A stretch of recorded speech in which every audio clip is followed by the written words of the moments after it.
Depression is a liar. I've never considered suicide, not because I thought there was hope or that things would get better. No, when I was at my lowest point and the depression had taken over,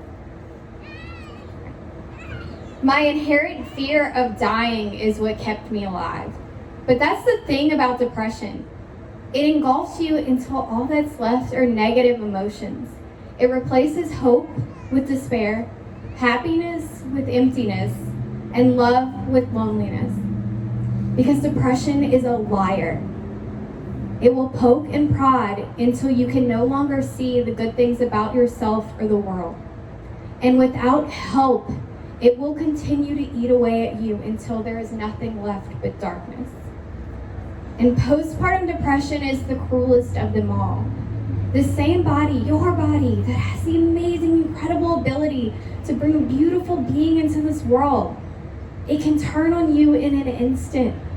You've spent your whole life learning to accept and trust yourself, and now what?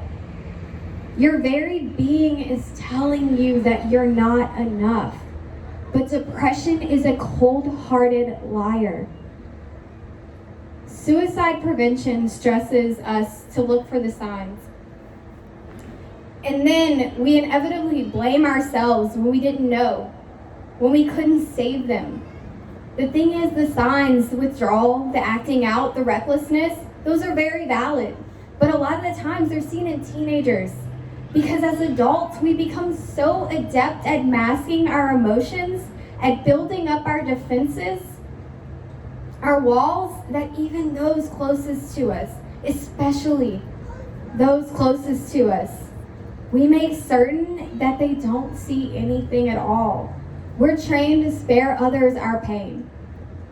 So how can we fight against this darkness? And trust me, for those of us who suffer every day, it is an ongoing fight for survival. But has a battle ever been won with just one? No. The battle against depression cannot be won solely within, because depression has already convinced us that we will never win. But depression is a liar. You don't have to raise your hand. You certainly can, if you want.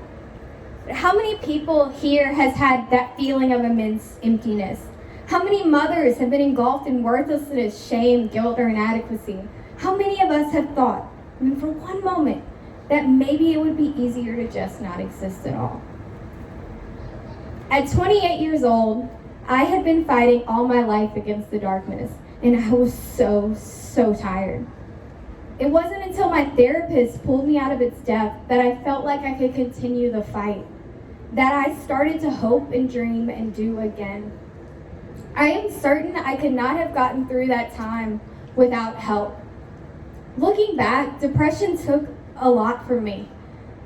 And I often wonder, what could have been different had I gotten help sooner? But honestly, I didn't know. I didn't know I wasn't supposed to feel the way I did. I thought it was something I had to live with. And far too often, so do those who can no longer endure the fight. If I had heard me here today, back then, just maybe, I would have reached out for help before 28. We've come a long way in normalizing mental health. But if today tells us anything, it's that we haven't made it far enough. We still have work to do.